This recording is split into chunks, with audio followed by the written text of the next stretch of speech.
Hello, legends and super Go legends. down that way. This ride was held in North Harris County, close to an area called Conroe. It was very cold in the morning. It was like 42 degrees Fahrenheit, I think, which is pretty close to 4 or 5 C to start. Just really cold. You can see it's a clear morning, so the temperature had dropped quite a bit. There were some brave souls, more like foolish souls with no leg coverings, as you can see in there. This guy's dressed right. I was fully covered. I had my vest, leg warmers, arm warmers. I put liners on, and then the team long gloves and my warm hat. So What's that right here? this is where we're getting ready to roll out. They have them set up by speed groups here. There's Paul. Paul wasn't feeling too well on this morning. From last week, he had gotten sick on that long ride we did where it was cold, and he just wasn't 100%. But he stuck it through. The arrow says this way. He hung in 18 there. miles an hour this way. So we're standing where it says 18 miles an hour. You see the arrow right there above Paul's head, and then 16 on that side, then 20 to the left. So we end up moving to the 20 mile an hour area to start, to go ahead and get out of here ahead, so we're not passing too many people. Yep, we got speeds. I don't know if that will show up on the thing over there. There were some challenges with Paul's head unit picking up his cadence on this bike. 20 miles an hour. He switched to blade. I started 18. He fiddled with it a little bit, but could never get it really working. Come over here and film that. You see the sign. So I moved over so you guys could see the sign. So they said 18 mile an hour to the left, 60 mile an hour to the right, and then 20 mile an hour is further down. So I told Paul we need to move to the 20. Hey, there you are. See your change. We're wearing our shoe covers and everything. It was a cold morning. It stayed, I think it got to like 69 Fahrenheit, which is probably 19 C thereabouts for the high of the day, and it was windy.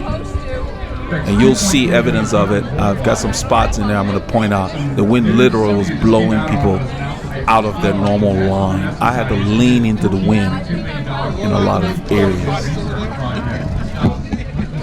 So this is where I tell Paul, let's move down to the 20 mile an hour start area.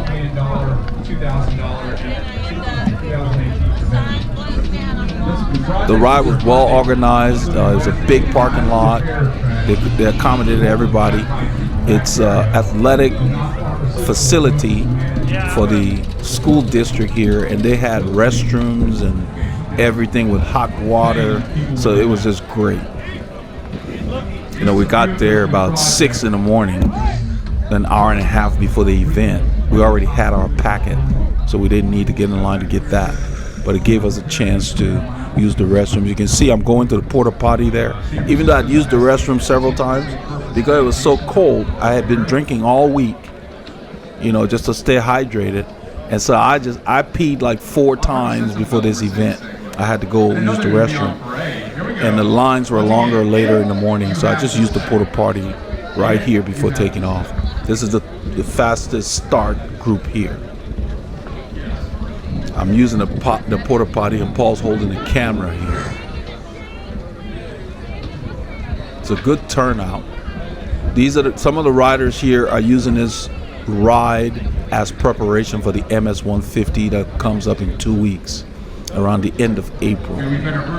From Houston to Austin is a 2-day ride. And from Houston to Austin, you're going into the heart of what we call the Texas Hill Country, and it's nothing but up and down. So this is a perfect ride to use to prepare.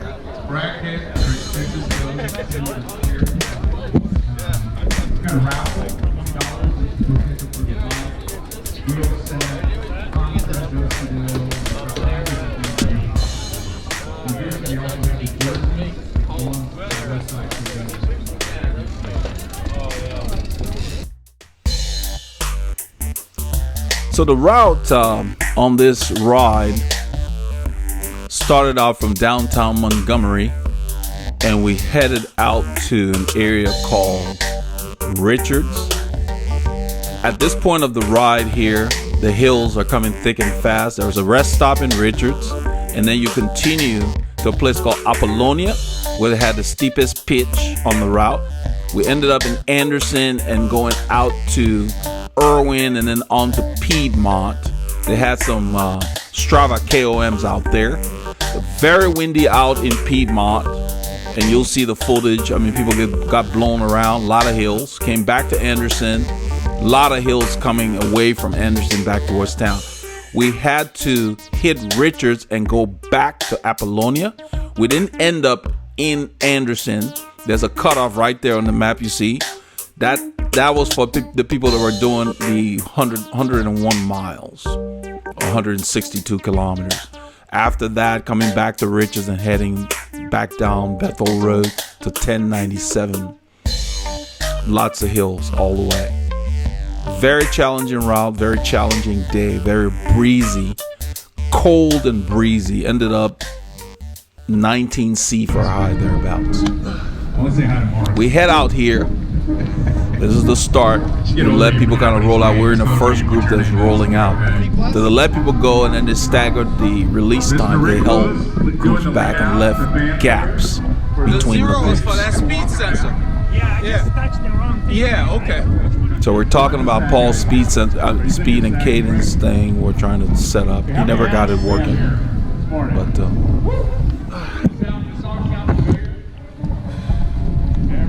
I've got my face covered with my neck warmer. Is it registering? Because it's cold. I'm asking him if he's picking up any cadence. He said no. Okay. And when that happens, you just ride. You know, it's nice to have the feedback, but it doesn't change how you ride.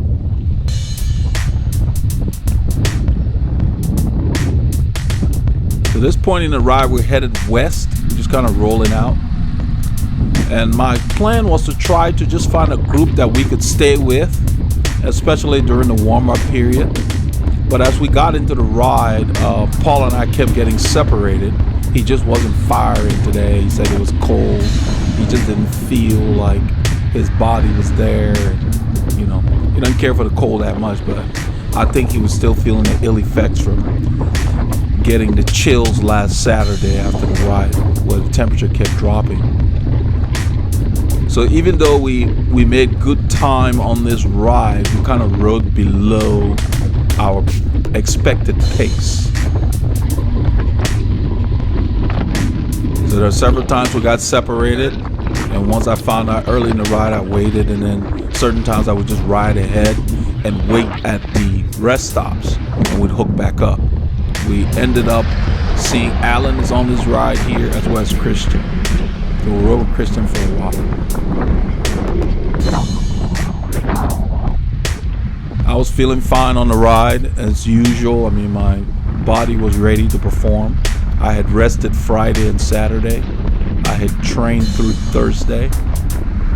And by rested meaning that I spun a little bit, but nothing strenuous, just to keep myself loose. I've got my vest, the rain vest that I got from Rafa. That's why I picked that color. I'm glad I did. The black goes with more of my kit, and that's a good way if you're gonna get a piece. So that rain vest has become a very usable garment, and it's been good to have in the kit accessory, because you get some stuff that you just don't use. Sometimes you wonder, why did you get that piece? But yeah, everybody's kind of just starting out. I'm just riding at a comfortable pace.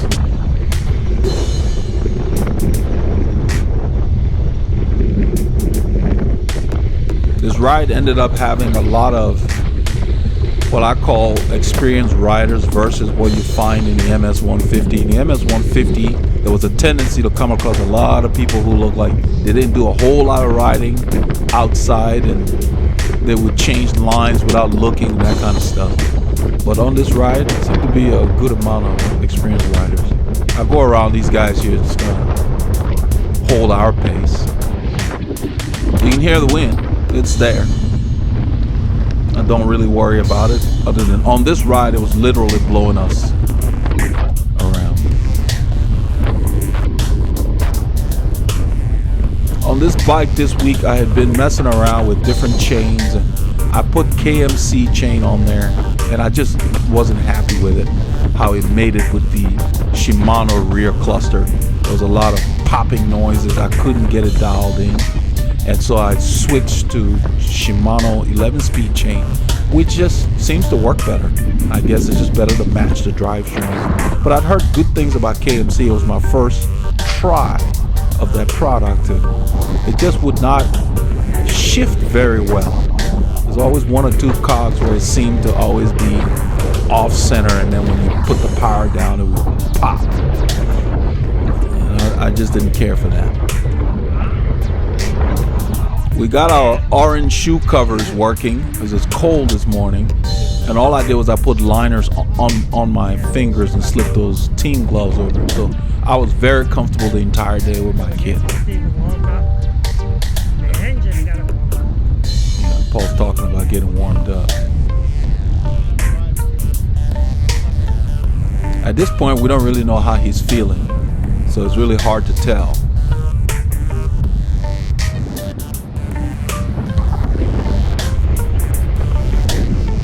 But what I gave him credit for, he was not 100%, but he still stuck it through. This was not an easy course. After we met Alan, Alan ended up turning back to come back in early because he had planned to do 100, but he just had not ridden enough. So his body was telling him he was cramping. There's a lot of stuff going on with Alan. And that's what you have to do. If you go and plan to do something and your body's not ready, shorten it. Live to fight another day. So Alan ended up coming back in, so Christian ended up riding with us for a while. And then later on, I just told him, go ahead, because Paul started having different issues. You know, his knee started hurting, I think, later in the ride. His knee that he had hurt in the past. And I think it's just because he was not operating at his regular temperature, I guess. He was dressed warm, you know. He had his thermal base layer on, so you know, it's just one of those days. He wasn't enjoying this cold. See this guy on the ride with nothing on his knees? That's not a good idea. It is cold. You can see it says 5C. It's cold. So that doesn't make you tough. That's just future knee problems you're setting yourself up for. I can never ride in the cold like that, leave my knee exposed. Even if I have to wear knee warmers, I cover my knees. You can see people going by us there. We weren't really that worried about it. At this point, we're just going to do our own pace because we know we'd be out here for 6 hours with the hills and the wind.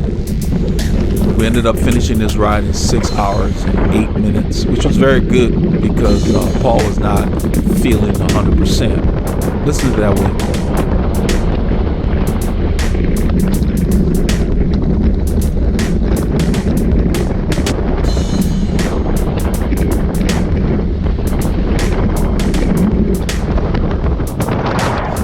Even the cold weather affected the gimbal's performance. There were parts of the ride where you can see right now that people's heads are cut off. The angle, we just couldn't seem to get it to behave for a good chunk of the ride. When I had it, I kept adjusting it. Even Paul adjusted it a little bit. So you can see it's focusing more on the road than picking up the horizon very well. We've been sitting outside in 42-degree weather, which is like 5C, 4-5C, and with that wind, it felt colder. That's why I covered my face. You can see Paul fighting with the gimbal there. Now it's better adjusted. But throughout the ride, I looked at the footages, and when he handed it to me, it was doing the same thing. It was just not picking up everything very well.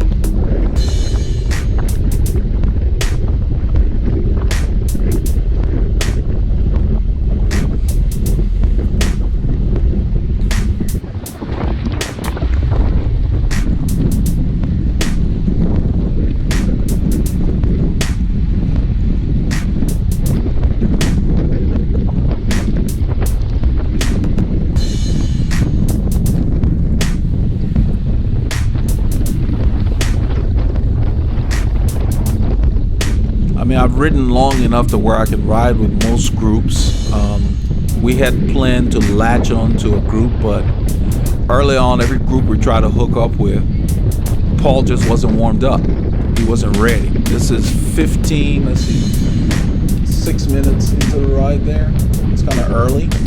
And these groups just seem to not plan any kind of warm up early on. They were just blowing by. And so we just kind of let them go. Every corner was marshaled. This ride was very well organized in terms of the protection at the corner. And this area out here doesn't have a whole lot of traffic anyway, but we never had to stop. They held traffic up for us. And I thought that was really cool. That's the benefit of paying for these kind of rides. So when they're marshaled very well, you feel like it's money well spent. Oh, and additionally, it was for a good cause. All the proceeds here go to charity. The ride is completely staffed by volunteers, so their overhead is low. It goes to the Texas Medical Center, and then some of it goes to the MS-150 organization. I'm messing with my heart rate monitor there. On a cold morning, I had put moisture on it, but then once you get out there, stand around waiting for the start, it dries out. A lot of these people that are passing up, we end up catching up to them, passing them later. So it's a long day on the ride. When you're doing a long ride, don't worry about it. Just warm up. The people who don't pace, you'll be passing them later. And a lot of people cut their planned route short once they got out there, because with the hills and the conditions as they were, it was brutal. You can see how the picture's cut off here. You just see my legs. At least the camera is kind of cockeyed. The gimbal was just freaking out. We didn't really know what was going on. I didn't find out till he handed it to me and he told me it's just not balancing like it usually does. But it's still a decent shot at an angle.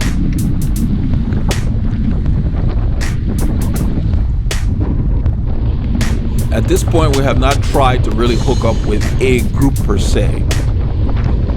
So I'm not aware that Paul is not firing. I just know that he told me he was cold.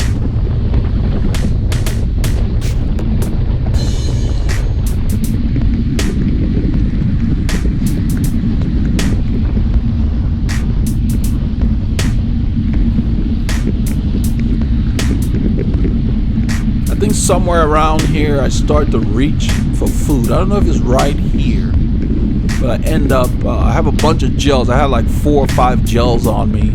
Then I had those shock blocks. The shock blocks are good. They go down easily. It's a nice variety, but they stick to your teeth and it's annoying. That's about the only thing I don't like about them. You can't have your cake and eat it too. They're effective. So I had 2 of them, and then I had like 4 or 5 gels. I'm waving Paul around this rider here.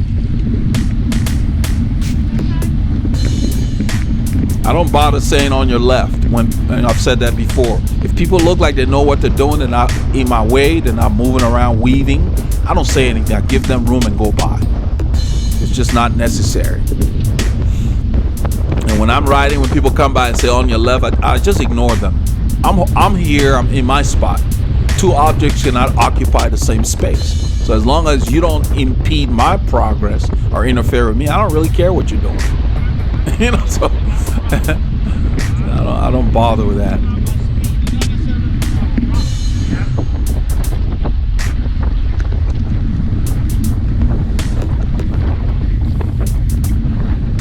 I had planned to keep our average around 26, 27 kilometers an hour for the whole ride. That would keep us around the 6-hour mark. That's kind of what we had figured out in training with the conditions as they are, with the hills and then the wind. That way you have a gauge, and the Garmin has like a virtual partner on it, and when you set the route, when I put on the leg warmers, the shorts tend to slide up them, so I was pulling them down. I think Paul just adjusted the camera better here.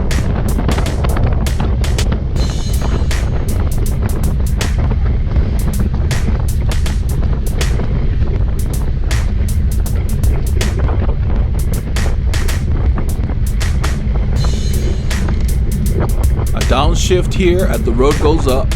So it says 3%. I wave Paul over because I know we're going to blow by this person.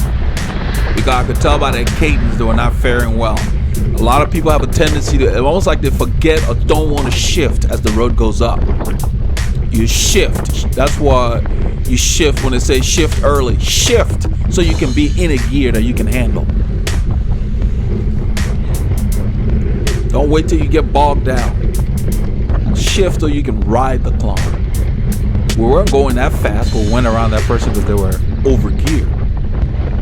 Not sure why this guy stopped. These are the very people that had just passed us. So there's a lot of back and forth on the ride.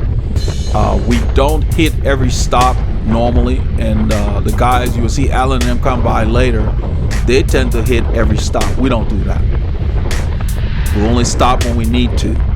On this ride, we stopped at Richards because I wanted to wait there for Paul to catch back up because we got separated. And he said, "Oh man, I wish you had the camera because I poured it on when I got with Christian and them when we were separated at the front. It would have been cool to get that on film, but we didn't. I didn't have the camera. Paul did. He ended up turning off the camera."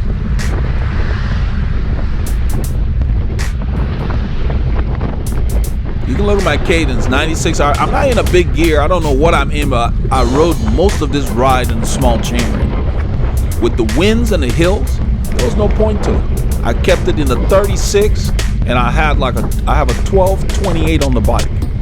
I didn't need to shift into that big chainring until maybe late in the ride. You can see my cadence up there. I think I'm freewheeling here a little bit, soft pedaling. When you have the right gear, you don't worry about the wind or the hill, you just ride. Because being over geared, it takes you a while to come back from that. When you hit a climb in the wrong gear, your legs just tighten up and you cannot easily get going while you're on a climb. That's why you want to shift before you get to a climb.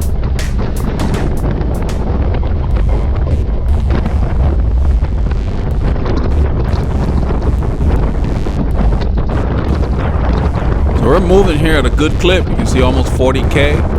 It's a minus 2% downhill. At this point in the ride, it's only been 16 minutes. I did not need much of a warm-up because on Friday, I think Friday or Saturday, I spun. I think it was Saturday. I spun for a few minutes, maybe 30 minutes on the trainer just to stay loose. You see that guy, he's pushing a big gear. You can see his cadence is kind of low. And it's kind of early in the ride for that. But you know, everybody has a different style. So I just kind of noticed those kind of things. Because when you're trying to close gaps, it's hard to do that in heavy gears. This group comes by, and they were like on your left, a few of them.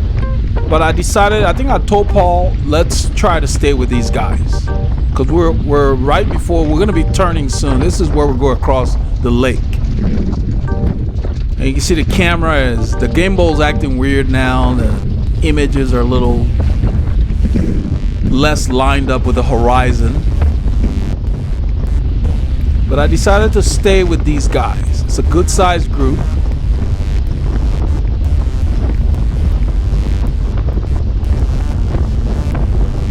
So right here, I'm just trying to kind of blend in. I'm staying on the side. There are a couple of riders to my left that some of these guys in the group have the same jersey, that green looking jersey, and these other guys look like they're just kind of staying with them as well. I'm staying on this side. That's where the draft is. The wind's blowing from in our face, and from the left, from the west, is a northwesterly flow, and we headed north. So that's the old trick, you know, just using your experience. So that's why I'm moving up so easily. I'm not working that hard at this point. I'm in zone 2. And I'm very comfortable. I'm dressed perfectly. My outfit was perfect for the weather. I made sure my extremities were covered, and I had a warm hat. My torso was fine. I had base layer, my jersey, and my vest, and it was perfect. because it was gonna warm up throughout the day, but with the wind out there, it felt cold most of the day. I had a neck warmer on the cover, and I used it to cover my neck and my face. At this point, the wind is very nippy. I'm feeling good, so I'm standing, just kind of keeping the gear rolling. I had already told Paul, let's stay with these guys. So he's right behind me here.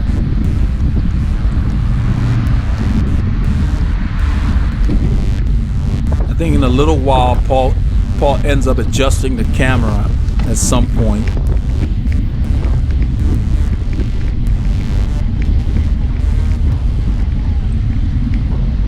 Usually he catches it a lot quicker. I mean, you know, because we look at that thing. Sometimes it doesn't quite align depending on what you're doing, or I think the temperature got to it because it's very low. It's never this low. But I left these clips in because you guys can see my gear. I'm in a, let's see, I'm in a 53, looks like a 25 or 23, something like that. Since I don't know what this group will do, I was in there. I just put it in there, and I'm way up the cluster in the back. It's probably like a 58-inch gear or 55-inch gear, nothing heavy.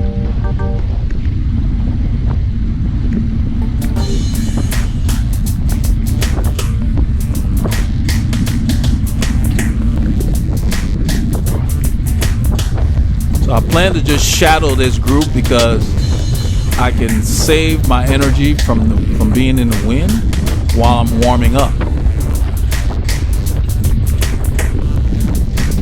And we know these roads. This is the back road we had used when we came on our reconnaissance. This part of it is mostly downhill.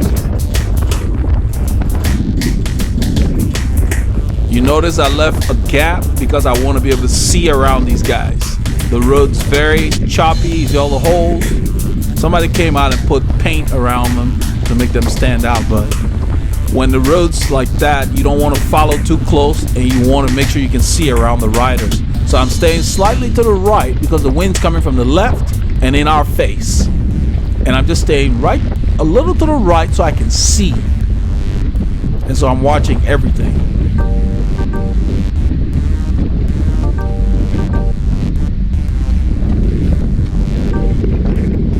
I'm kind of creeping into tempo zone, back to zone 2 here. For me anyway. I'm pretty much ready for anything at this point. It's kind of nice. You got all these people around. That's the nice thing about Gran Fondos and other organized rides. You can save a lot of energy getting in a group.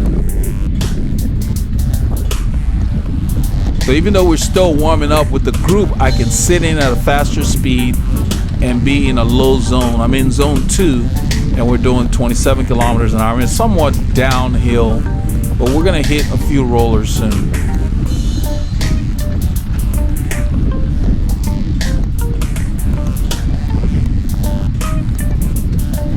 So I tap him to let Paul know it's on. Let's go, because the gap's opening.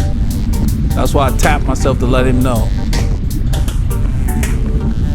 It's getting hard for some people, and that's why the gap's opening, and you always got to be aware of that. And I just moved up.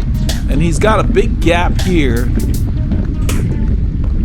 So he's not drafting very closely. He's getting back here. I think in a short while we end up riding away from him. I'm not aware of it. And once I find out, one of the other guys came and told me, oh, your buddy with the orange socks is back there. And then I asked him if he was close. He said, yeah. So you can see, you just see my socks ride away because the camera angle is so low. So we've got a gap on him. He's still warming up. It's like 23 minutes into the ride, but we're not really going hard. So I wasn't sure what was going on. He himself wasn't sure, but he wasn't really ready to ride. And you can see my socks up there. I'm in the group. I'm staying with them. This is Paul behind, and he has the camera. I'm up ahead with the group. So those are my stats you're seeing a little ways ahead. And once I find out that you can see my cadence start dropping 66, my speed start dropping, I start to slow down and soft pedal. I'm waiting for Paul. And a few of the guys that came by told me, yeah, your buddy's back there. He's got the orange socks like you have. And so I asked him how far back. Oh, he's close. So I just kept on soft pedaling. You'll see me come up on the right. I let the group go and just decided to back off and find out what's going on.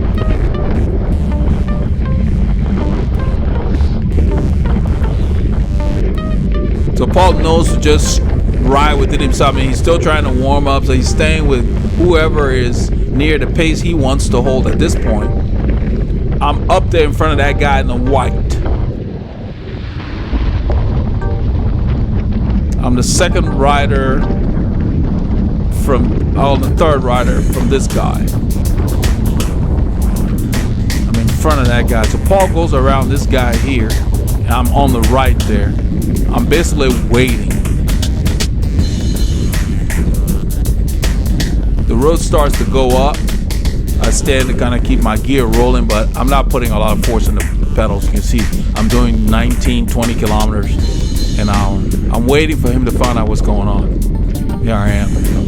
So he catches up. I think I end up taking the camera. That's when he tells me about the angle being weird. So once I find that out, I manually adjust the camera's angle to improve the shot. So right here, he comes by, and I think this is where I drift back and take the camera from him. You know, it's early in the ride. We got about 6 hours to do. There's no rush.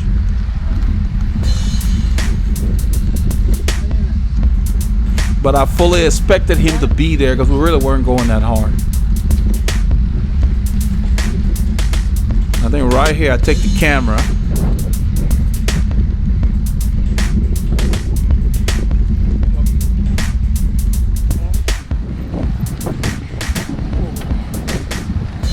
Yeah, I move up. I get the camera from it right there. That's when he tells me about the angle. So one of the first things I do is I adjust it. You can see. I get everything, get the horizon together.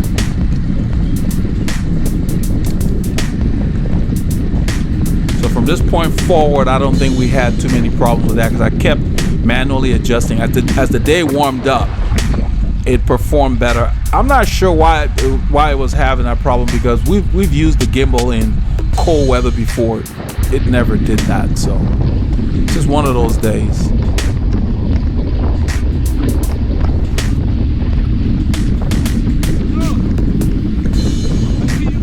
You can see my shadow. I'm on the right. This guy in the blue is telling me, he's, hey, you are the guys on YouTube.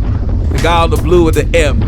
That's the Movistar jersey. So he comes by, he recognizes the Veloharmony logo. And we got quite a bit of that. We met another guy named Chris that is on the channel as well. He's been following us for a while. He was at the ride. So it's kind of different. I'm not really used to that, just being recognized. So it's different. Yeah, the camera's not balancing very well.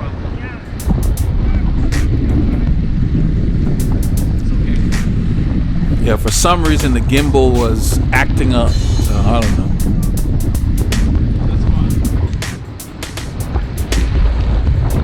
Something was off with the calibration.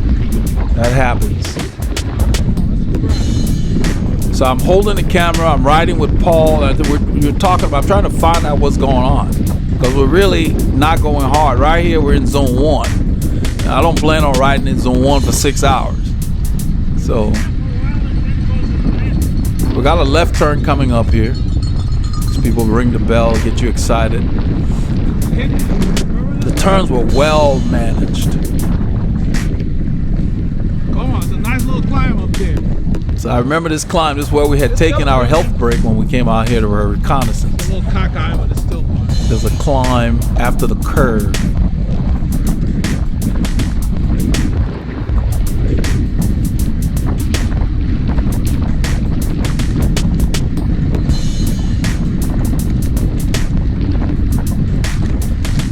starts to go up here.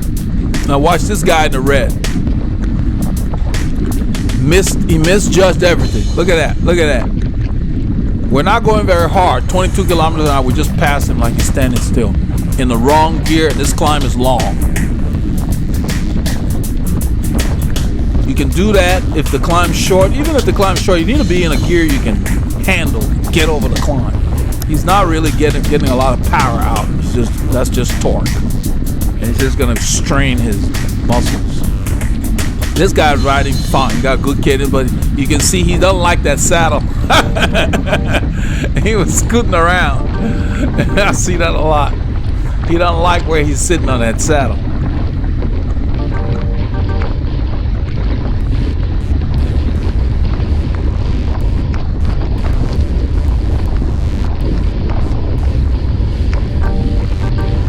I'm on the right. You can see my shoulder. My shadow. I'm holding the camera there.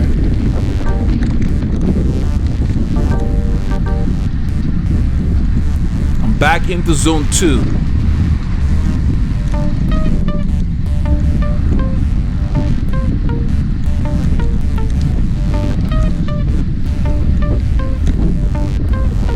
At this point, it's 30 minutes into the ride. I was warmed up after about 10 minutes. But Paul is just having trouble with the cold weather. I think from last week's illness, the ride that we did where he got cold and had chills when he got home. So I don't know what it was. We still haven't figured out what it is. But he just wasn't on this part of the ride. He was not putting out any power. But he didn't quit. He stayed with it. And in a few hours, his body decided to join us. You know, I was teasing him about it.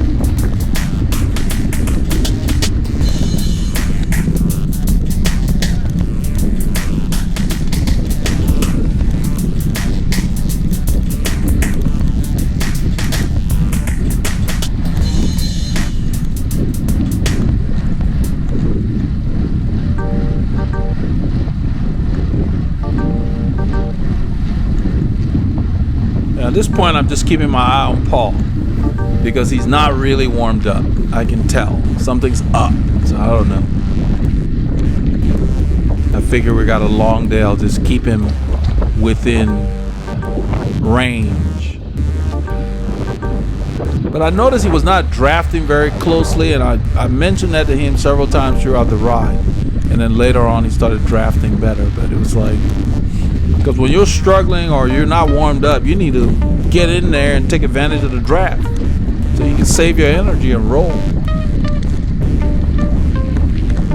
Got to use all those old tricks up your sleeve when things are rough. We passed these ladies here.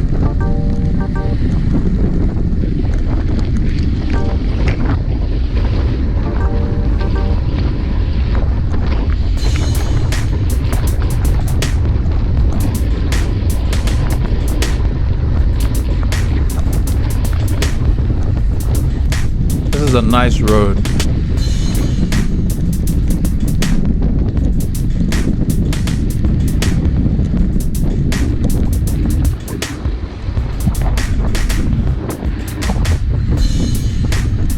This guy on the right here in front of me looks very smooth. The guy who just passed him did not look very smooth. I don't know if you guys can tell the difference. The guy who passed him up there looks like he's doing more pushing than really going through the whole cycle of the pedal stroke.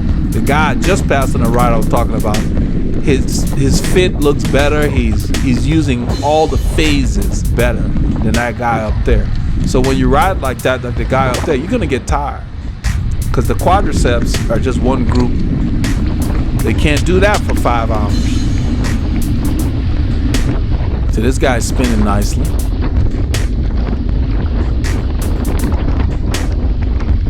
See, he looks a lot more stable than the guy up there that passed earlier in that orange and gray. This guy looks like he can sustain what he's doing. That guy that passed looked like he can only do it for a short while. That's how you can tell. And we learned that a long time ago, like when you get in a race or whatever, you observe the people that look like they can maintain if you don't know who's who.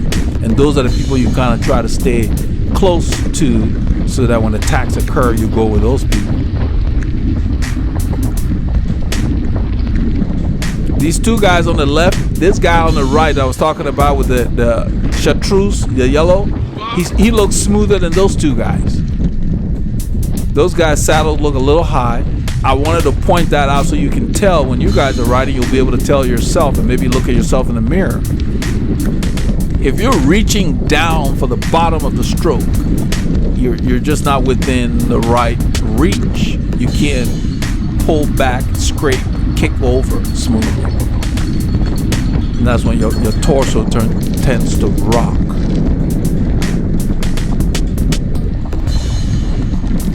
I still have the camera here. That's my shadow there.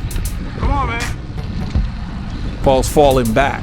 I'm not sure what he's doing, so I'm telling him to get in the draft.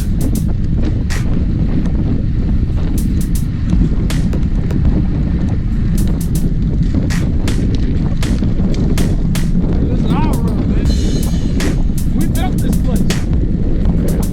I'm telling him this is our neighborhood. We know our way around. What's wrong?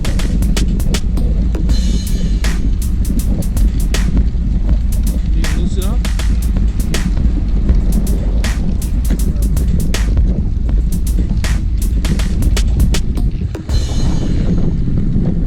So I told him to get to the front and then set a pace that he wants to maintain, because he kept falling back. So I said, get to the front and set a pace. Let's do that till you warm up.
So this is the turn onto Highway 149.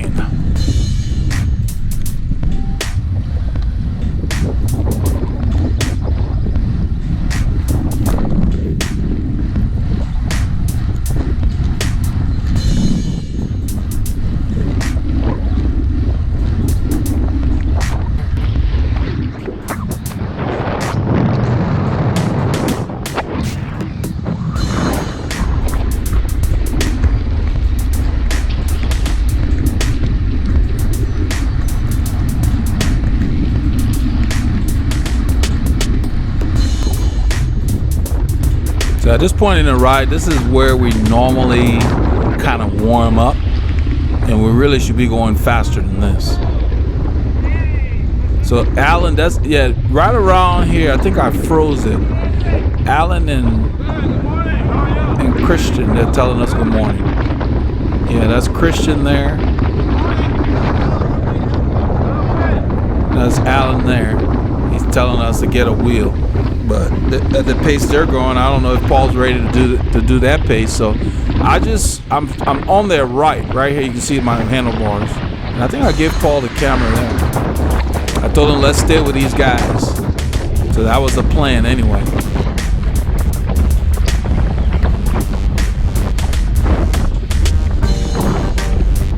But I'm still keeping my eye on them to see, because these guys are moving, let's see, 32 kilometers. This is what we normally do, but I'm not sure.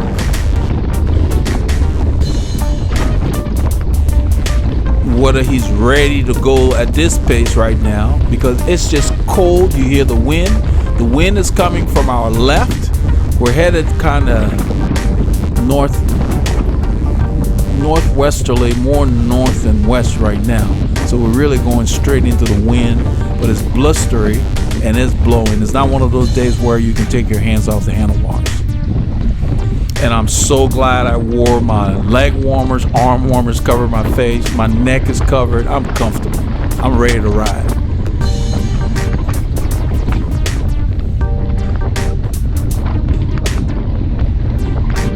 We found those over socks on one of the Rafa sales. That's a reflective over socks. And the orange just caught my eye. I'm like, that's perfect.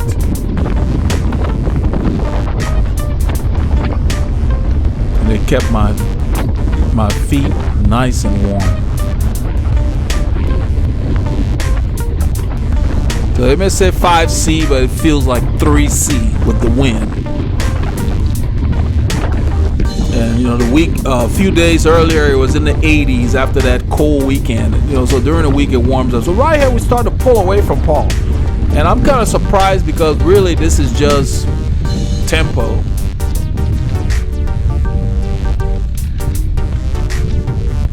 This is zone 3 effort, so I'm not sure what's going on here. Once I find out he's falling off the pace, I back off. I'm not sure when that happens, but you'll see that soon.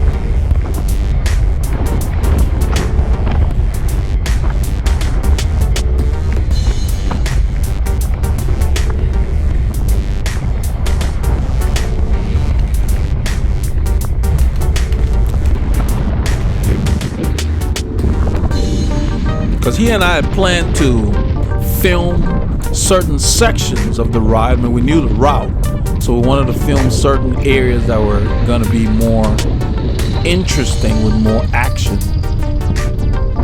So I'm soft pedaling here, just kind of waiting. I edited it for time because it took a while for him to catch up. So as he catches up, I stand, kind of give him a wheel.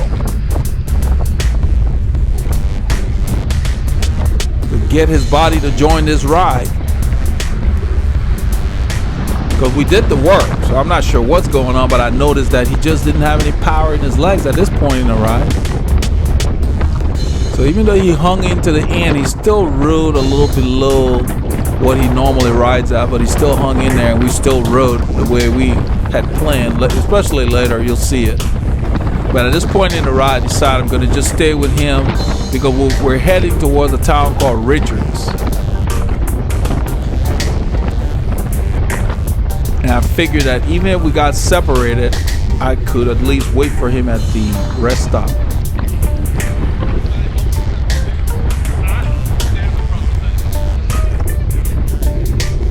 I'm not sure what I'm telling you. I don't know if I told him to go to the front or not.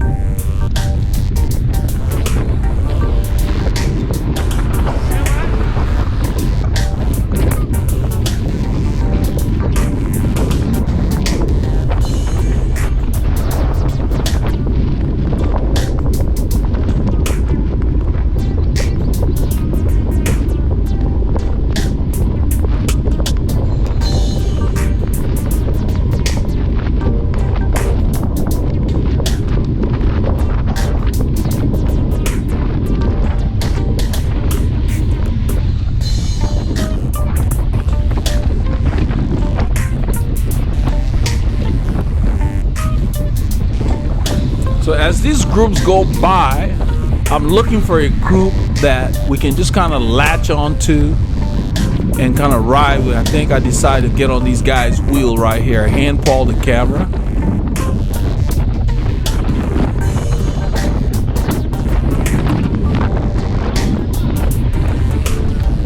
Because really we're not going hard. This is like zone 2. This is 47 minutes into the ride. We need to be riding at this point.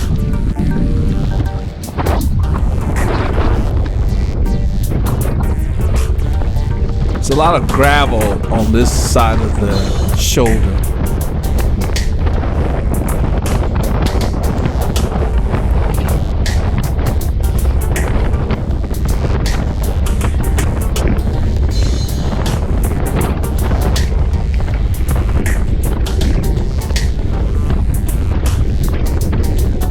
think I told him that we need to try to stay with these guys.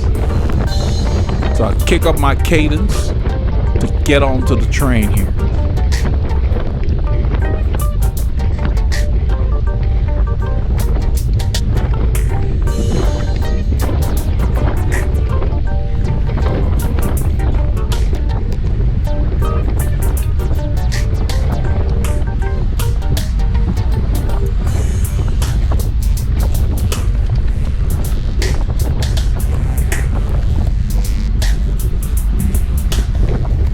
See those guys riding together. They're going around a group on the left there, nice and smooth. They got a tight bunch.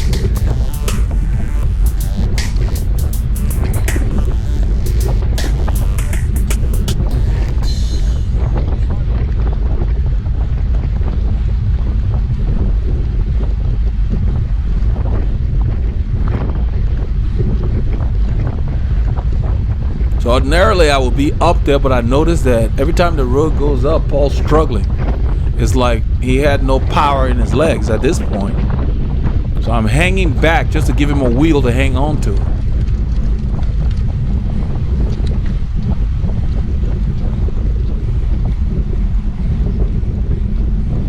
So we discussed it during the ride. I told him he needs to go back and review the week and see what he did, because he showed up at this ride tired.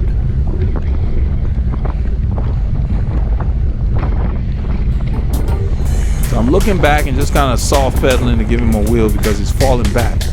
And these grades are nothing. I mean, you can see -0. It's just a little, they're rolling a little bit, but you know, the wind's out here, of course. It was a kind of wind that literally would blow your bike as you went by, and you guys will see it. There was a lady, I even did a froze the area. You will see that later when we get the peat bump. She got blown to the side, and she was able to stay on the bike with me, but it was so obvious. I was like, man. And we felt that throughout the ride. You were getting blown around. So there were no hands-free riding on this day for me anyway. I saw one guy attempting it into Richards. I was riding with Christian at the point. And I told Christian, I said, he's crazy. You know, that wind catches his front wheel, he's going down. So another group comes by. These are part of the guys we were with earlier. That green jersey looks familiar.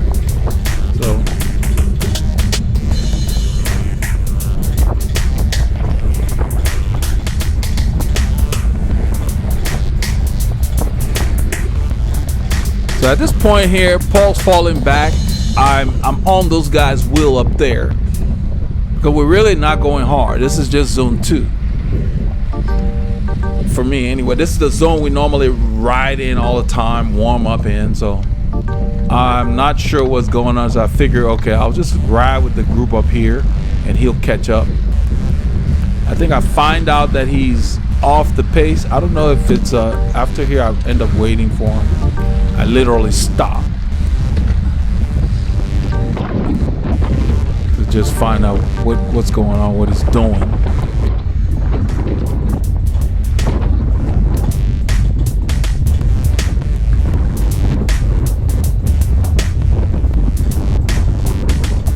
So I'm up the road with the group up there. They're not going that hard. You can see I'm in zone 1 because I'm sitting in the draft. My heart rate just keeps dropping, even though we're doing 28 kilometers an hour. That's the thing about being in a bunch. You got to be careful. If you want to work out, you got to get to the front, because it's just I'm just rolling along, getting sucked along, because you know I'm staying on the right because the wind is coming from the left and in our face. So I'm hugging that shoulder.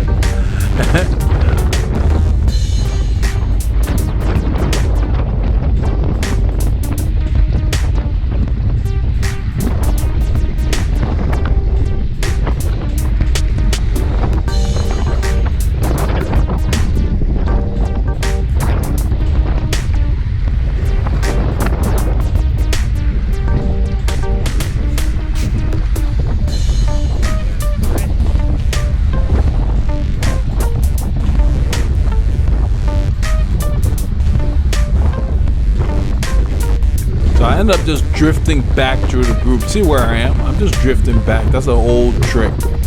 I'm drifting back to the group to find out from Paul what his plan is, what he's doing,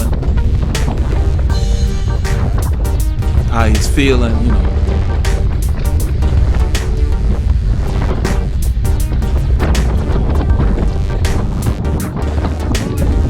I think there's a rest stop coming up, and I tell them let's go left because these guys are stopping. We just started the ride. I have no interest in this rest stop. But all of them, Alan and them, they're there. They've stopped.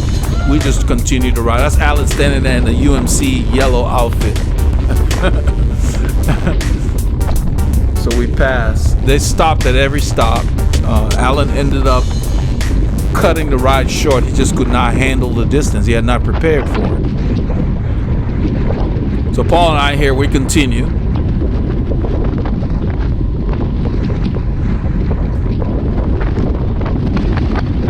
I told him to stay in the draft. Wind's coming from the left and front, stay to the right.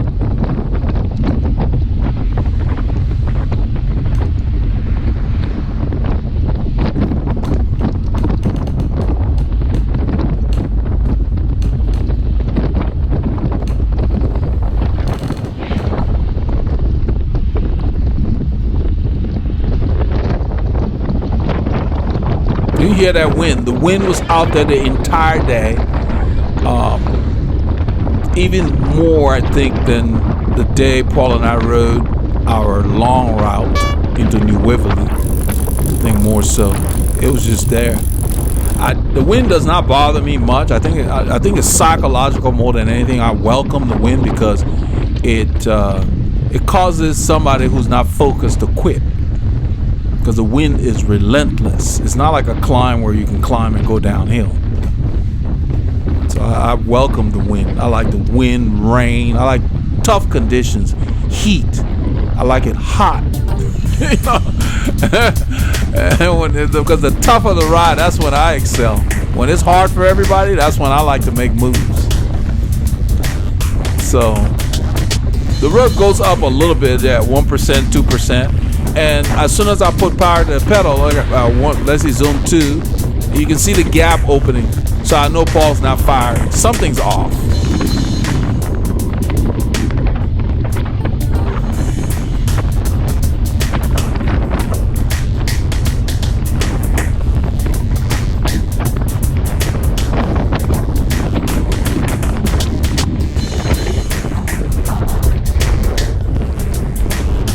That's a ride marshal in front of us in the red jersey.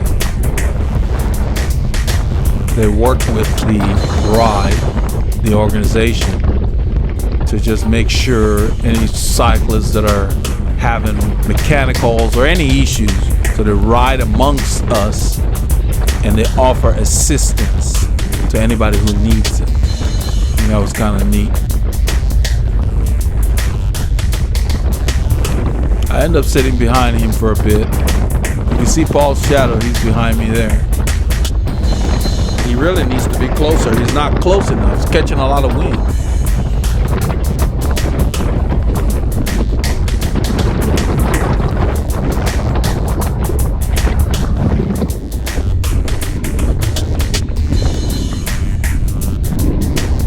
We begin to pull away right there. That's a 3%er. I think Paul's standing. You can see his shoulder. He's standing. He's trying to get some kind of power, get his body to wake up. And he told me that he had taken 3 days off. I think Thursday, Friday, and Saturday was off. And so I said, well, maybe you should have ridden easily one of those days or something. It was a new routine for him. He usually doesn't ride Sunday, so things got changed around, staggered a bit, but I changed my routine to where I rode Wednesday and Thursday and rested Friday, then spun Saturday. So you can see us pull away.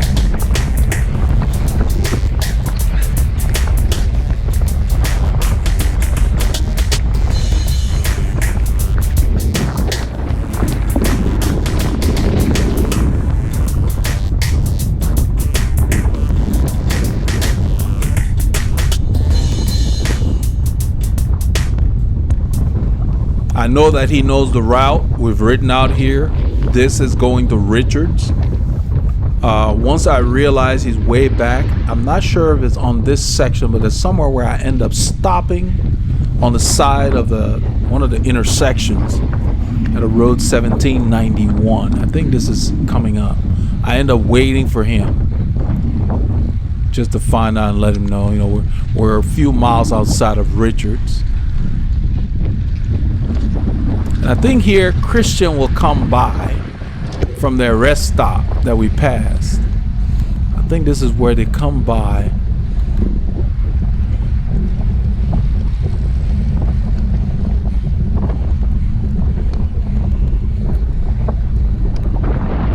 Richards is 6 miles down the road. I'm up ahead there. You see my speed, 432 kilometers, 0. I'm stopped. I'm on the corner here. Right there, I'm on the right. I'm waiting for him.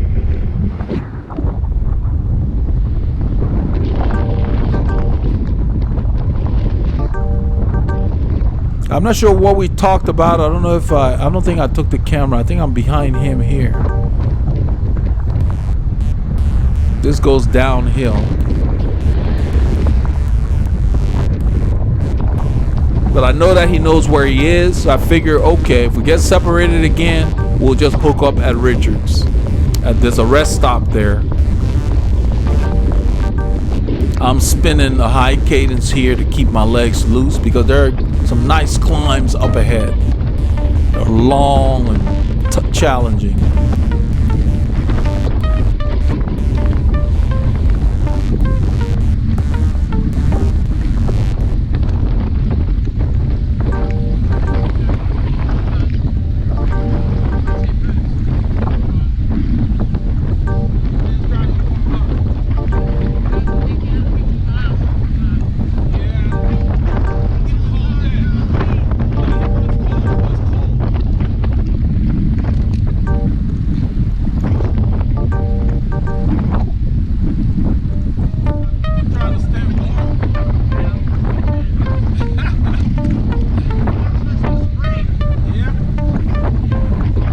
Chatting at this point.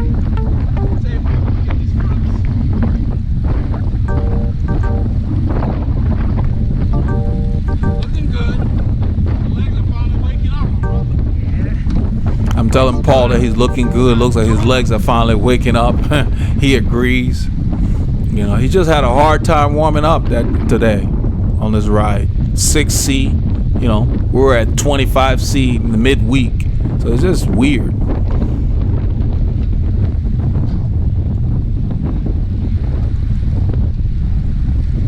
This guy on the right, he can definitely bring his saddle down a bit. I mean, look at the extension of his leg. His knee accelerates on the downturn. That tells you just a little high.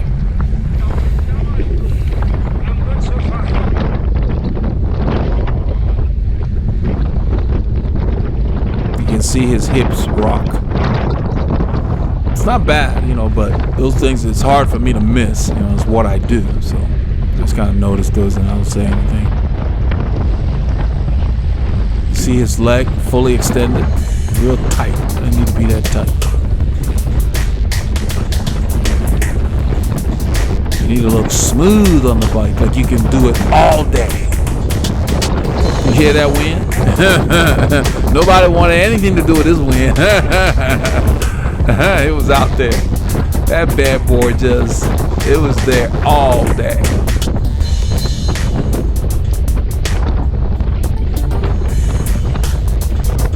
I've got my cadence up 90 plus.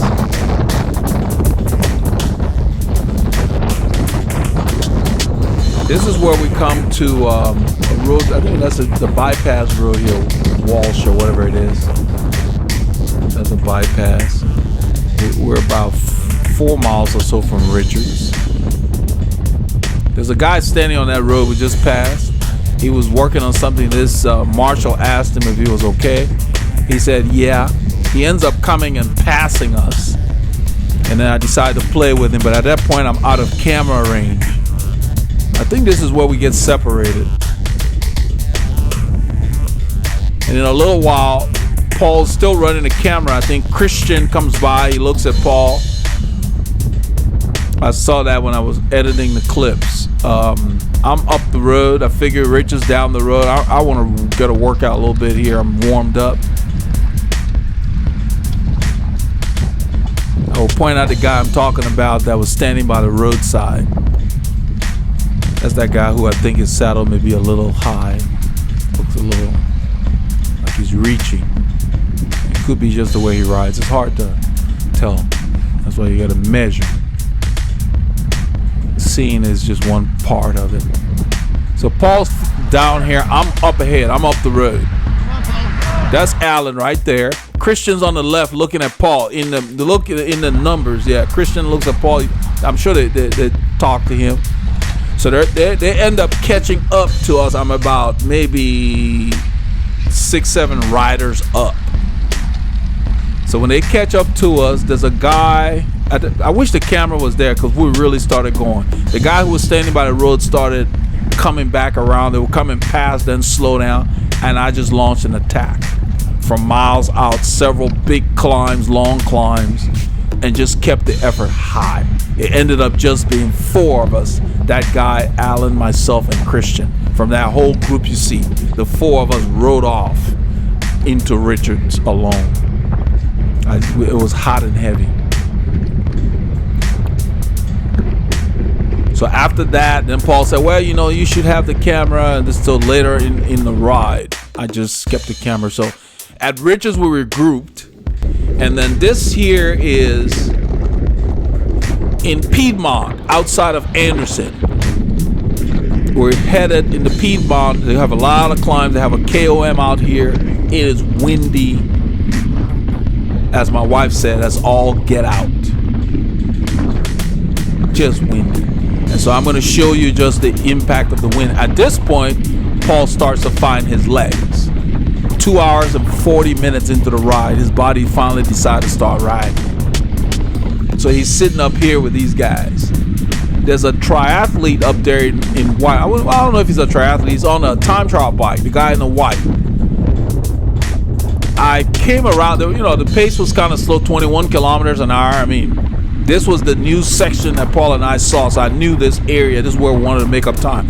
So I tried to come by. I didn't want to go balls out because Paul's just starting to ride now. And so I start to pass this guy. Then he speeds up. And I'm thinking, well, I don't really want to go too hard, you know, and leave my partner behind. So right here, he speeds up. You watch our speed. 21. He speeds up. So I'm deciding, okay, I'm not going to race him because I don't want to change the speed. In fact, the lady that was following him, he gapped her. So she works her way back up there. And so I said, okay, well, let me just stay here because Paul's on my wheel. I'm sitting. Because I know this route. We've ridden out here. I know where the spots are if I really want to drop the hammer. But I'm like, okay, I'm just going to sit back here and see. And I think in a short while, another guy tries to pass him and he speeds up again. I said, oh, okay. He wasn't just doing it when I tried to pass. I guess he doesn't want anybody to pass. So after that, in a little while, when I decided to pass, I gave it the stick. So yeah, here's the guy coming by. This guy decides he's gonna, because the speed's slow, he's going. That guy on the time trial bike speeds up again. So the guy looks at him like, what? You know, so the guy, okay, I'm just gonna stay here and enjoy the draft. So the guy gets on his wheel. So if you're gonna go fast every time somebody passes you, just go fast. I don't know what he was doing, so I'm sitting back here, I'm watching the whole thing.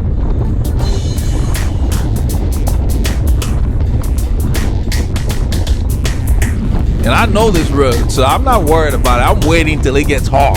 That's when I'm gonna pass. so right here, we're just kind of sitting a little bit. We're not that far away. The camera just has a wide angle, maybe a car length back. We're not that far. This is the point here where, watch this lady. As they go by here, the wind literally blows her towards the yellow line. They pass it. Watch, look at that. Right there. I did an instant replay here.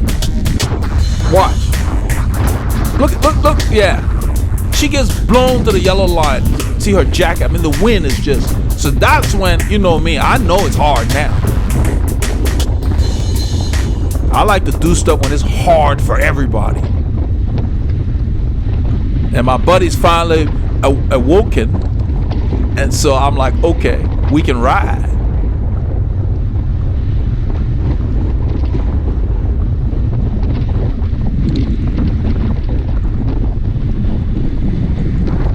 So I'm sitting, I'm waiting, I'm watching, because I know this route, I can feel it. So I'm waiting for the grade to kick in while the wind's kicking. You can see it says -0 right there. -1. I decide, okay, I'm going to give it a stick here because the wind, this is exposed right here. I said, let him try to speed up. I pick it up, 38 kilometers an hour. Pick it up. Paul knew he was on my way. He was close. I'm holding the camera here. No more speeding up. And I just gave it a stick, came around, and kept it going. That's the key, because I wanted to go faster. I wasn't going to just pass him and slow down. So I don't know why he was speeding up then slowing back down. And I just kept it going. He ended up slotting in behind us, which makes more sense than trying to speed up when somebody's coming around. So after we passed him, we noticed a couple of riders up there. At this point, Paul's feeling a little better. We're riding at our normal effort. So we're just rolling and doing our own thing. And we just start pulling people in. Just kind of what I expected would happen. It took a little bit for us to get to that point, but now we're really rolling. I've got the camera in my hand. You look at the cadence of this guy, he's a little tired. This area here, there's a lot of hills. The wind's all over the place. And you're riding by yourself. If you don't keep your cadence up, your legs get tired. This guy's all over the road. I think he actually moves in kind of a fishtail. I don't know if it's him or somebody else that did it right before we go by. See that? No, right there. He's tired. So, you know, this is the 3-hour mark coming up. And if you haven't done the work, this is when I start. My diesel engine now is warmed up. I'm ready to go. So everybody getting tired, I'm getting warmed up. So I told Paul, you know, we're gonna move left. So he saw me signal there. So we're just kind of rolling our own pace. 26 kilometers an hour. This road is up and down, and it's windy. And you see my cadence. You're doing this thing for 6 hours. This is just halfway. You can't be getting tired at this point. And he's on the 100-mile route. Only the people doing the 100-mile route was sent to Piedmont and Irwin. And we're in the Piedmont area. There's nothing out here. And if you just look at my cadence versus the people we're gonna pass, you will see just how can I say, the spring in my step per se. That's the key. That's what happens when you're prepared, when you're consistent. When everybody else dragging, you're just come along. Look at my cadence as we pass these people. It look like we just started riding. That's the difference when you prepare. So my legs have plenty left. My engine is fired.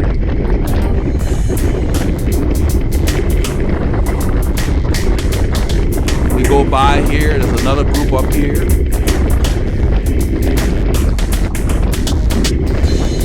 Now at this point, some of the people we passed decided to follow in our slipstream, which is cool.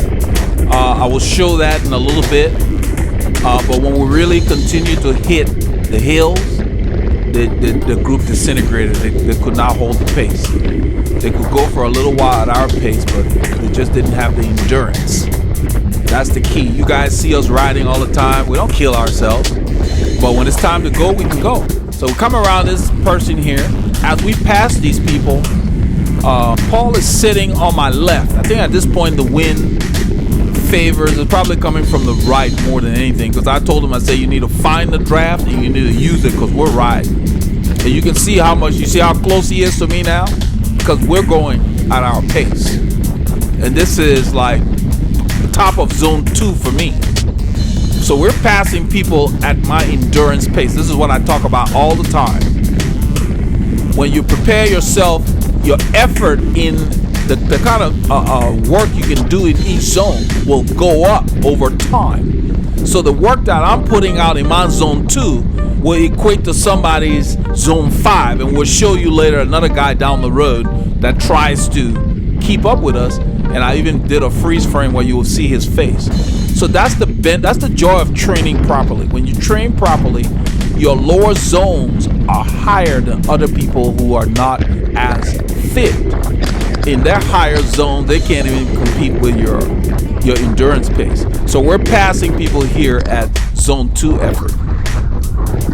This is what we ride at all the time, because we're going faster and we're handling the effort, because as your body gets fitter, you can do more work.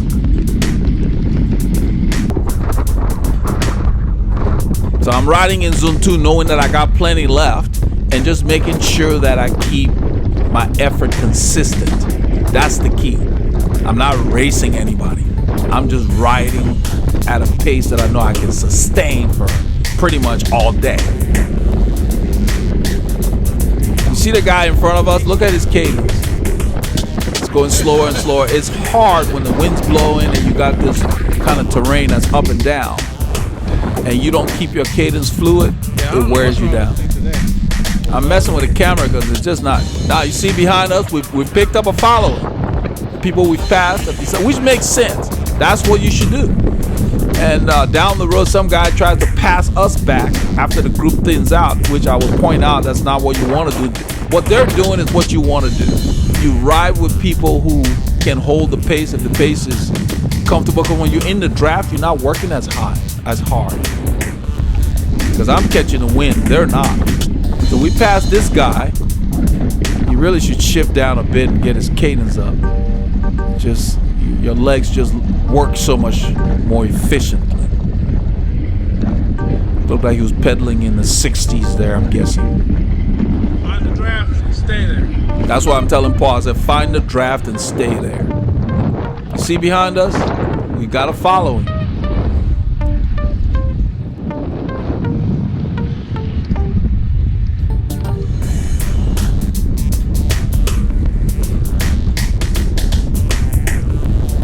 So Paul moved over on my opposite side because now the wind is blowing from the north. We're headed more east, like northeasterly kind of. More north and east right now. So the wind's coming from our in front and from our left. I don't think we have many cars that passed us back here. This road is just so deserted. Piedmont's nice place to ride. We'll go around this curve here. I think after this curve the road kind of goes up. See that?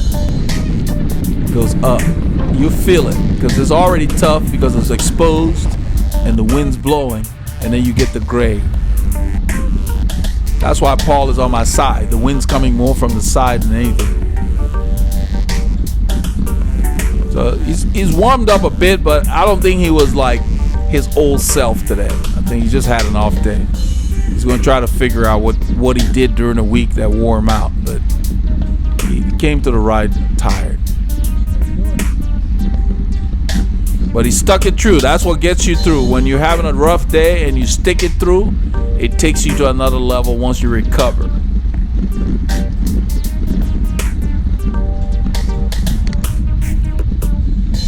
And that teaches you to learn what your body needs so that you can be more consistent.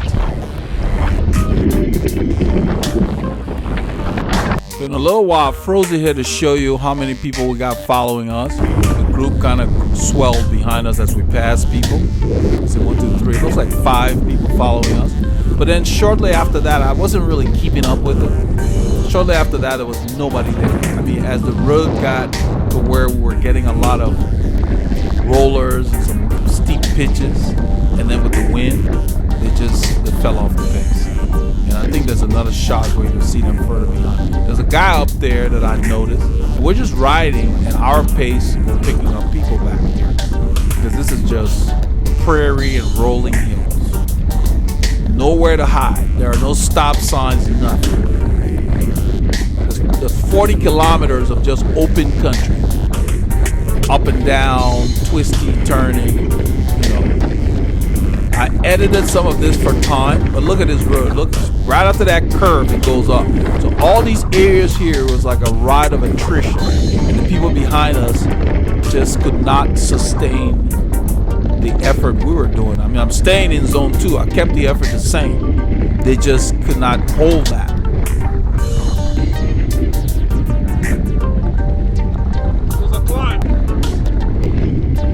I'm telling Paul this is a climb. Don't take it for granted as a climb. I don't know if this is where if they're still there. I think I see some wheels back there. People are still there.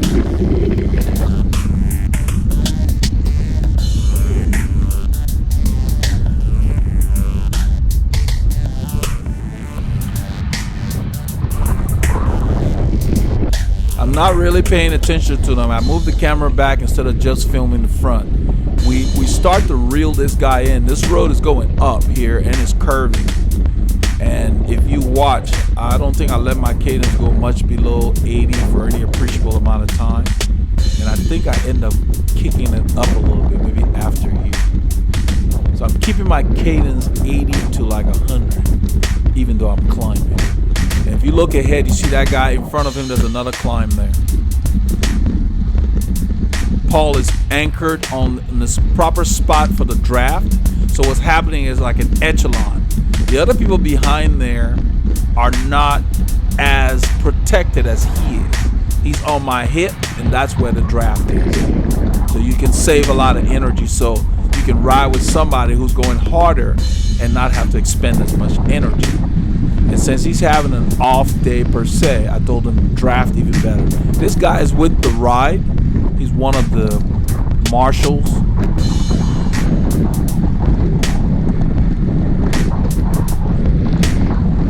The ride was very well supported.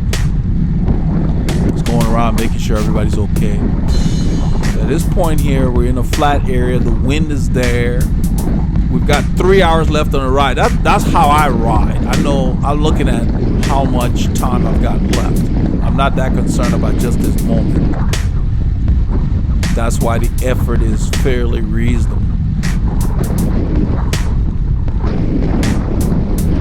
We're approaching the bottom of zone 4 right here. Not by choice, but because of the conditions. The wind's picking up, and we're just really getting buffeted.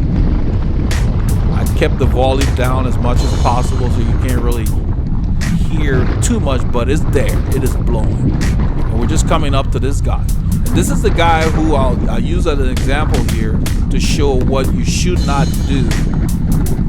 You know, what is not advisable, let's put it that way. So obviously we're catching him at, let's see, I've got 158 beats per minute. So let's say tempo pace for me.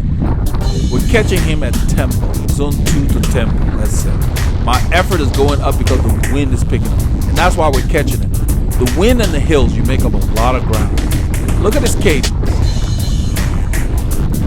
He's not firing that well. You know, he's still pushing, but he's not firing. So we go by. He decides to stay with us. At this point, I believe we've lost the group we had because it's been a period of time of rollers. Look at this one. A lot of wind. And see how open the area is? The wind is just blowing.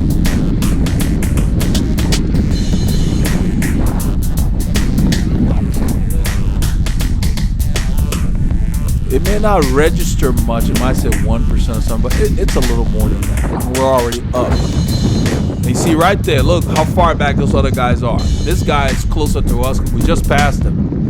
We did not increase our effort. We just riding. But because they were not in the draft, and that in combination with the pace that we're sustaining. We're not speeding up and slowing down. So there they are. Look how far back that group. They were with us. This is the guy we just passed. So I think I give Paul the camera here. So we're riding in zone 2 for me. It may be zone 3 for Paul or whatever, but he's in the draft, so he's saving some energy. So at this point here, I'm going to point out, look at this guy. I freeze the frame here. Look at his face. Look at his mouth. He's grimacing. He's working really hard. We're in zone 2. He's trying to pass us, which doesn't make sense. He's catching a lot of wind. The wind is on that side, so don't do that. He should be on the other side of Paul and riding with us. So if you must do that, make sure that you're passing at a speed that you can sustain, because we can do this all day. And he's not aware of that. He does not know our level. So he's really trying to pass, and he couldn't. The wind kind of blew and he went back, but he's going to try again. You'll see. So he's expending so much energy just because of ego. That's what I call it. Maybe I'm off. I don't know. But he's trying to pass us. Where we caught you at this effort. So if we can catch you at this effort, then wow, unless you were goofing off when we caught you or taking it easy, what's the point of trying to pass us? Why don't you just ride with us? Why don't you just sit in the draft, maybe take a pull or whatever? So just watch what he does.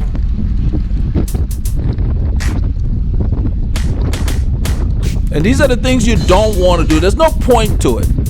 I mean, it just ends up making you look foolish, especially to seasoned riders. They can see that. You see how close Paul is to me? He's on my hip. That's the camera right there. That wind is coming from the left. That's why that guy could not pass. He tried to pass. You saw his face. He could not complete the pass. So he wasted all that energy. The wind started pounding him, and he simply could not go any faster. We got the wind and we got this terrain here. So we're just riding. And you can see my heart rate went up a few beats because the wind's picking up. And I think in a little while he finally kills himself. And I think I end up, I don't know if I froze it again. I may have. This terrain is very deceiving. It may look like that. It says 1%. You're always climbing. Most of Piedmont was up and down. They didn't have the super steep grades like Anderson, but it was up and down. So I think right around here, you see his shadow? He's been fighting the wind, killing himself. Look at him. Look at his head. I froze it. He's got his shoulders all hunched over.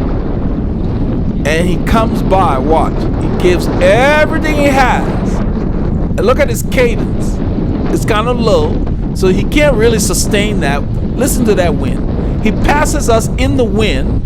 Now watch. And I think I'm telling Paul he's in the way, or something like that. But he doesn't go anywhere. He spends all that energy, doesn't go anywhere. I just tap myself to let Paul know we're just going. So I just continue holding our same effort. And we just go right by. What he should have done was either sit in the draft, ride with us, not even bother taking a pull. He could have covered more ground more comfortably. As we passed him, we picked up another rider here who's riding solo, struggling. It's hard when you're doing this thing by yourself. It's best to find a group you can latch onto, but he's doing good. So this is a little bit of a climb here. I don't know if it's going to register, but I've got my cadence up and I just go by. I'm telling Paul where the draft is, and you see he immediately goes there. That's the key, because he's already having a rough day. I don't want him wasting energy, so we can keep this up and just get this ride over with. Because we got a second loop of Apollonia after we get back to Richards. So we've got a long way to go. We're at the halfway point.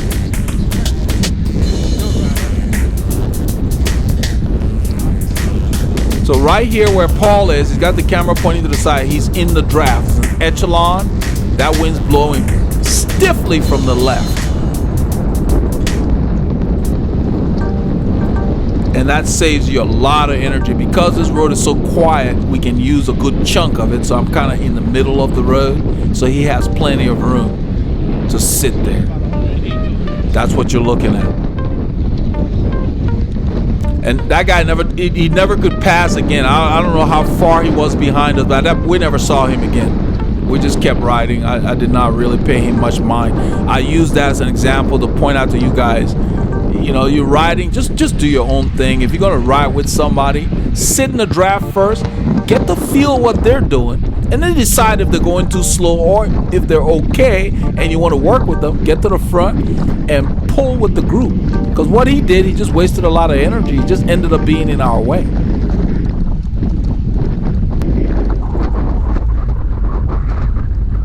I only pass people at a pace that I plan to hold or I know I can sustain. Otherwise, it's really kind of foolish. You hear the wind? It is just, I mean, it is, yeah. I've got it dubbed down and you can hear it. It was blowing. And you notice there's no hands-free, nothing. I just downshifted there again. And everything I've been doing, I've been talking about, I'm on a small chain ring using maybe the 17 or the 16, between 17 and 19 tooth cog in the back. That's what I'm riding. This is a rest stop. We're getting there, Highway 244. We did not need it. Look at this guy sitting on the ground in the pink. He's stretching. This terrain beat up people, man. So all these guys that had passed earlier when Paul was having a rough time, we passed them back right here. This road 244 will take us back to Anderson via Highway 90. Now at this point here, we cut the film, we leave Piedmont, and we on the outskirts of Anderson now. Anderson has some nice steep climbs. So we're leaving Anderson because getting into Anderson, it was flat after we passed those guys at a rest stop. So we just started the film here.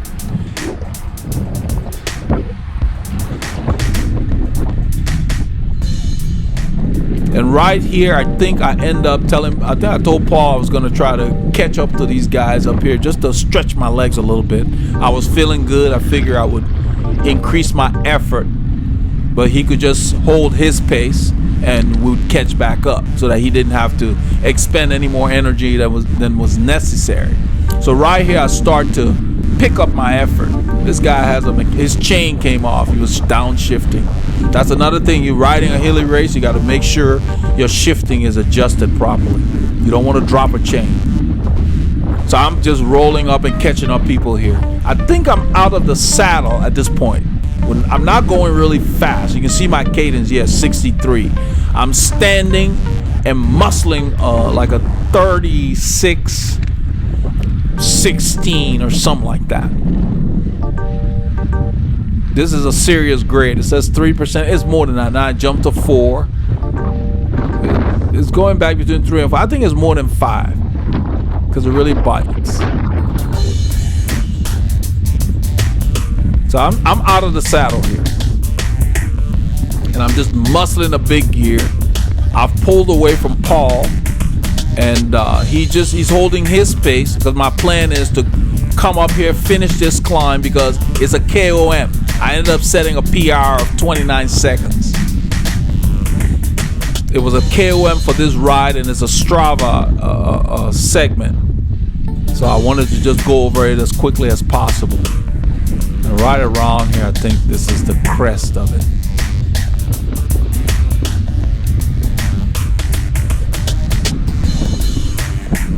So that was why I did that. So I rode down here and then found a spot, stopped, and started to film Paul and them coming. That was hard.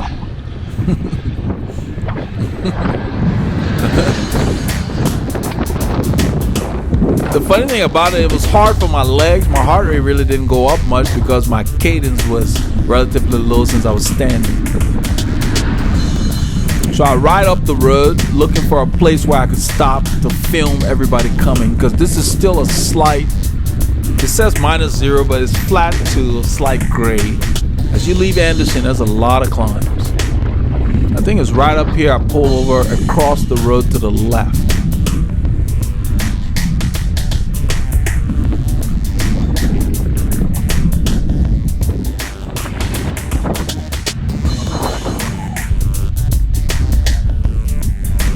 No, that's a county road. I guess I rode further down. I'm looking for a place to stop so I can film everybody. Paul's not feeling great today, so he didn't push on that hill. So I'm gonna slow down and wait for him. Paul didn't want to push as hard as I was doing because, of course, he started out the ride kind of under par, and so now that he's going better, he didn't want to spend everything. I think this is where I pull over. I'm looking for a place to pull over so I can film them.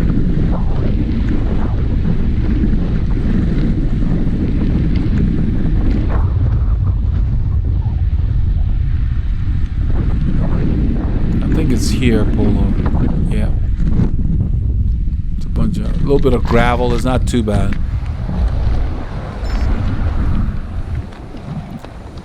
Stay here and film the guys coming in. That's Paul.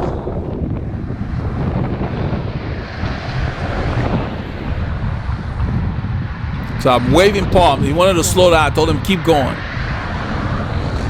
I waved him on. I told him keep going. I mean, this wind and the kind of climbs we're dealing with, it was brutal.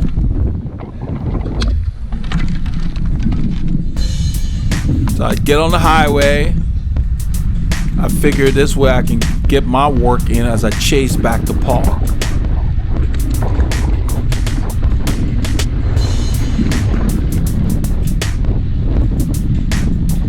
So I have to commend Paul for sticking it through because he had a rough start, but he found his form later in the ride. He still didn't feel like he was 100%, and he's still trying to sort through what exactly caused him to come there so tired. So right here, I'm riding back up to him. He's up the road there. This road is a grade and there's wind. I mean, it's just, there's not too many flat spots out here. I mean, it says 0, but it's probably point something.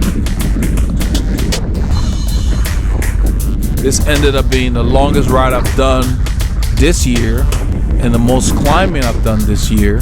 There were 2 records that popped up on the Garmin.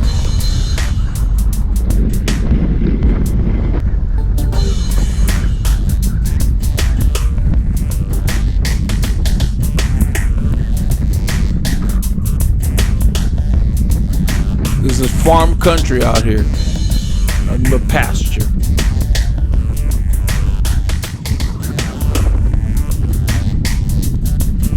This is a climb.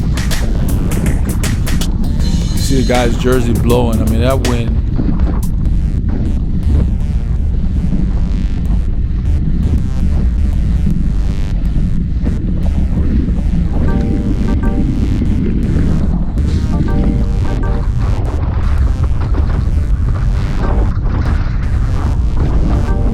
There's Paul. So I roll back up to him.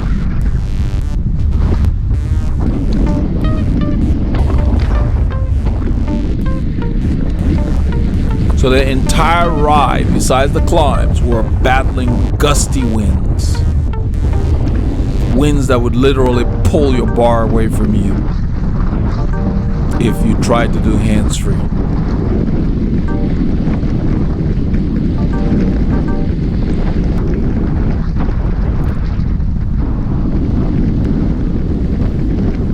Paul's looking really smooth here. So he's gonna try to figure out, you know, what happened, why it took him so long to wake his body up. Sometimes you take a lot of days off. He said he had 3 days off. Sometimes you can come blocked up. Could be, I don't know.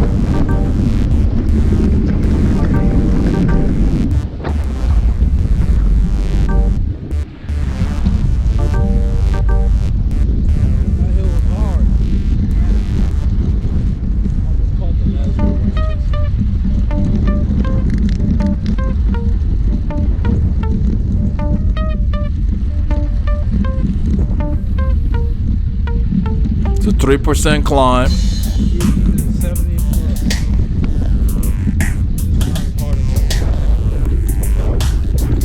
basically just riding it kind of easily at this point. It's Paul, man. Having a rough time going. He doesn't like cold weather. Doing good, man.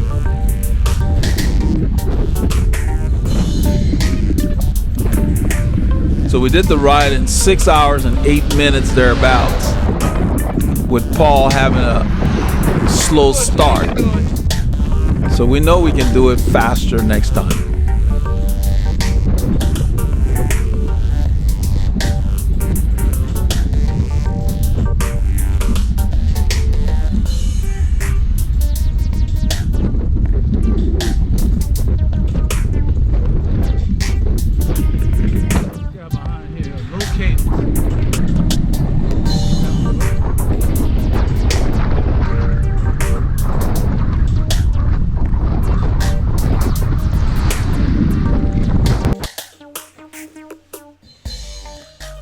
This is after we've done the second loop, and so Paul basically is taking us to the finish, closing out the ride.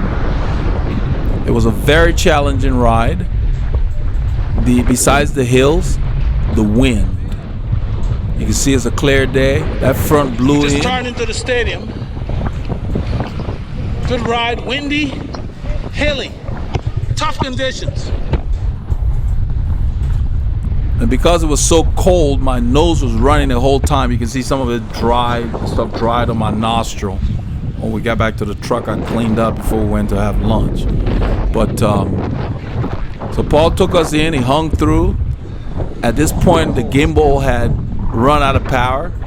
So I'm holding the camera in my hand as we enter the stadium here. And that's the finish line there. So kudos to Paul for sticking it through, because that's what it takes.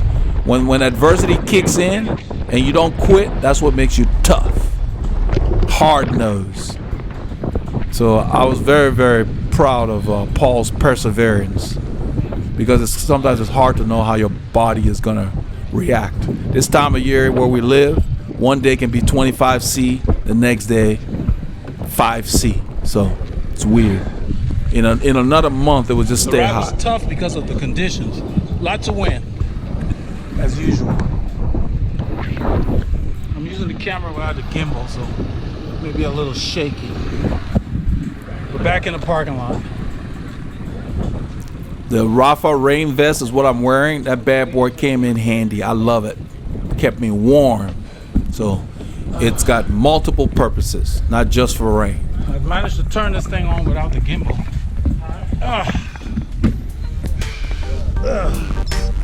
Turn the camera on several times. So the riding time was 6:08. Our elapsed time was 6:47 or something.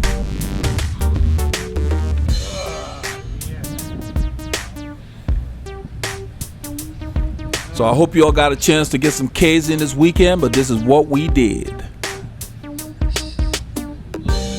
2-3% hill. They act like they're climbing mountains. Oh, I went around it like I was standing still.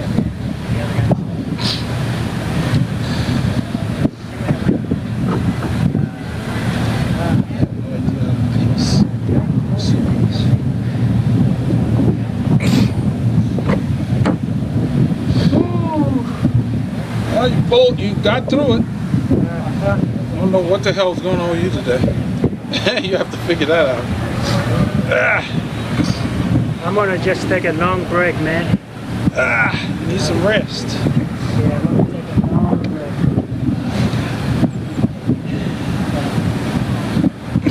Give my body some rest.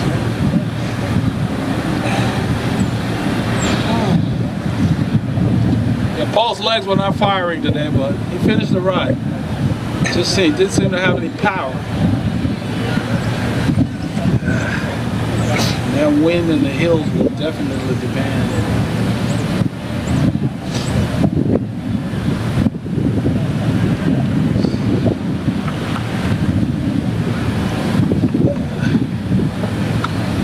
So I did the ride on 30 minutes of sleep, maybe 45 minutes of sleep. Because the day before I slept all afternoon, I was sleeping. messing around, laying around. So I wasn't tired. I thought I was gonna be sleepy. The body did well. I wasn't sure how I was gonna do. Go to sleep.